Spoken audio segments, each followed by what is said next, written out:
Good afternoon, I'm Sean Yao, and this is One News Now. United States House Speaker Nancy Pelosi has arrived in Taiwan despite repeated warnings from Chinese authorities. Let's discuss this further with International Studies Professor Renato de Castro, who joins us now over Zoom. Good afternoon, sir. Sir, let's backtrack a little bit from the issue and get a bit more context for our viewers. Can you explain, for the sake of explanation, why China is violently or vehemently opposed to Speaker Pelosi's visit to Taiwan? Well, number one, of course, now China is more powerful.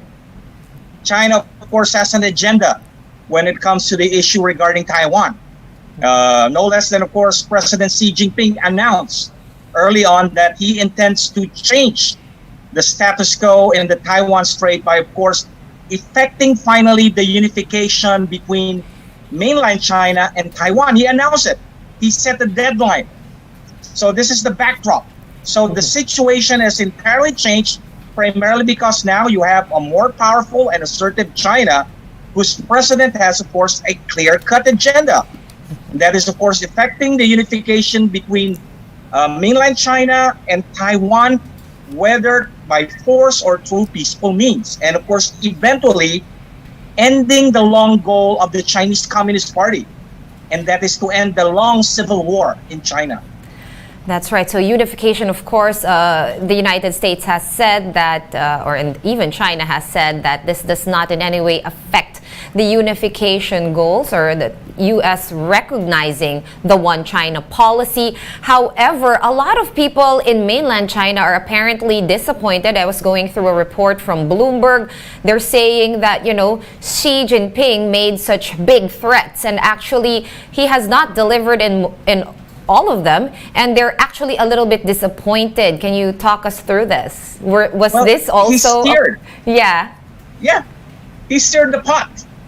He tried to generate a rally around the flag effect, to the point that even warning President Joe Biden, don't play free fire because you will get burned. You don't talk to the president only of the only superpower in that manner. He's basically provoking, asking the United States to react. And of course, the initial United States reaction is that we will not go down to the level of saber rattling. It was basically China who started that saber rattling, coming out with very strong rhetorics that the military will not stand by idly if Speaker Pelosi would go to Taiwan, then conducting these military exercises, then sending planes to the People's Liberation Army's Air Force across the Taiwan Air Defense Identification Zone, and currently, of course, conducting 5 major military exercises around Taiwan. So China played the hard ball. And of course, if at the last moment you basically held onto your punches, then that creates a problem of credibility. All right. What about these trade sanctions between Taiwan and China? There's already been bans from Chinese exports to Taiwan, and also a concurrent ban on Taiwanese imports into China. What can you say about that? That is, of course, par for the course. Can we expect it to escalate, Professor? Sure. This will not be the first and last crisis under the situation. Aside from the fact that you have this goal of President Xi Jinping to finally effect the unification between the mainland and, of course, Taiwan, you have the ongoing great power strategic rivalry, triggered, of course, by the Russian invasion of Ukraine this year. So the world is practically divided into 2 camps.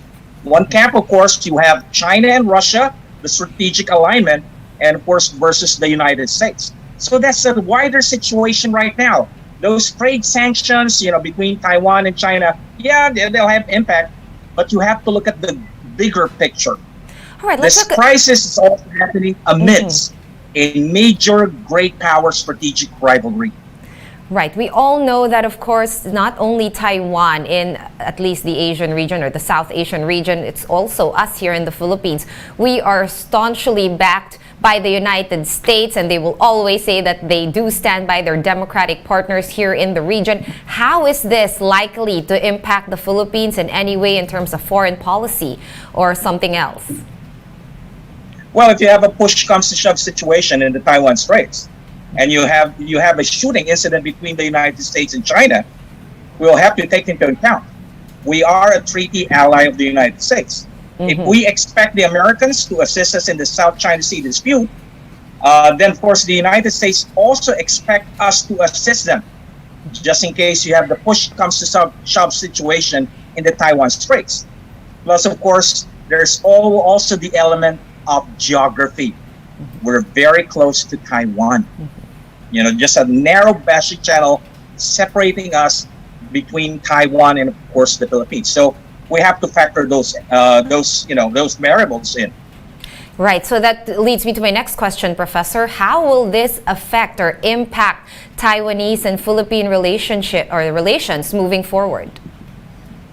Well, at this point in time, it's very crucial that we engage the Taiwanese in an informal negotiation. Of course, we don't have a diplomatic relation with Taiwan, but we have a common interest with Taiwan, and this is something we have not discussed. In the light of this crisis, the status of 150,000 Filipino OFWs in Taiwan.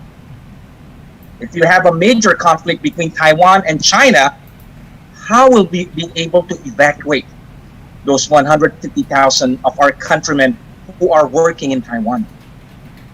We simply don't have the capability to bring them either by commercial or military means. So this is a factor that we will have to take into account. All right, very much a human interest thing and a very civil-oriented thing. We will, I guess, discuss things further as they move along. Thank you so much for your time this afternoon. Thank you very much for giving me the opportunity. Yeah. All right, International Studies Professor Renato de Castro over Zoom. Thank you, sir. In other news, President Bongbong Marcos has appointed his personal doctor to lead the Food and Drug Administration. Malacanang says Dr. Samuel Zacate is a known public health advocate with years of expertise in medicine. When asked if Zacate being Marcos's doctor factored in his appointment, Press Secretary Trixie Angeles only said that Zacate has several distinctions and is eminently qualified. And aside from the threat of Omicron COVID subvariants, the government is also dealing with the recent detection of monkeypox in the country. Mobile journalist Jacob Lazaro with the report. It's easy to get scared after the first reported case of monkeypox in the country. But as experts say, if we were able to power through the COVID-19 pandemic, we can do the same with monkeypox. Our first defense, correct and accurate information about the disease. Siguro, pagdating na ika-3rd week or 21 days, dito lang siya mag-manifest na para siyang nilalagnat, flu-like symptoms, masakit ang ulo, masakit ang kalamnan. Studies found that 95% of monkeypox cases were transmitted through sexual activities. But the health department reiterates that it's not a sexually transmitted disease, correcting the misconception that monkeypox only infects men who have sex with men. Kahit sino sa atin maaring makakuha ng monkeypox. It is not just confined to that sector, hindi lamang po doon. Kaya dapat lahat tayo ay mag-iingat. Monkeypox can also spread through droplets during conversation and direct physical contact with blisters or clothes worn by an infected person. But infectious diseases expert Dr. Regine Solantes said it's highly unlikely that monkeypox can be transmitted in fitting places like a department store. Ang pinaka-importanting mode of transmission, yung damit mismo na sinusuot ng pasyente na merong monkeypox. Experts say minimum public health protocols such as hand washing and wearing of face masks are still the most effective preventive measure. Getting tested is likewise the best way to know whether a person is infected. Once confirmed, isolation or quarantine period is 3 weeks long. This can be done in a hospital, quarantine facility, or even at home. The government is still trying to procure a monkeypox vaccine or treatment medicines. But Vergeres said, for now, supportive medicines will suffice.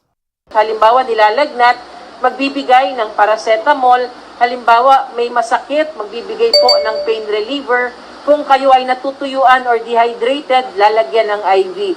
Though there are some who have died from the disease, monkeypox has a fairly low death rate. Vergere also assured the public that our healthcare system is ready for an increase in cases. Mobile journalist Jacob Lazaro, we are One News. One News now will be pausing for a quick break, but we will be back with more stories after that. Stay with us.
Senator Amy Marcos again denied that the movie Made in Malacanang promotes historical revisionism. Senator Amy, who is also the film's creative producer, has urged the public to give the movie a chance. The film tackles the last 72 hours of the Marcoses in Malacanang and is out in theaters starting today. Ang masasabi ko lamang, para sa panig ko, it is a work of truth. Hanggat maaari, lahat ay accurate at historically correct. Let's now take a quick look at today's other top stories. COMELEC Chairman George Garcia presided over his first on-bank session earlier today. Garcia was reappointed as chairman of the poll body after briefly serving as COMELEC commissioner. The Tourism Department is now investigating reports of overpriced seafood meals in Panglao, Bohol. This is after a group of 19 tourists were reportedly charged 26,000 pesos for their meal. The Davao City local government has prohibited swimming and fishing activities in 2 rivers after a chemical spill. This is after a tanker truck carrying sodium hydroxide fell off a cliff in Barangay Suawan and contaminated the rivers. For more updates, visit News 5, The Philippine Star, and Business World online. Visit our website, onenews.ph, for more in-depth analysis. You can also catch One News on Signal Play. Register for a free account at www.signalplay.com and stream One News live anytime, anywhere. Masks on, wash hands, and stay safe, Philippines. I am Sean Yao. We are One News.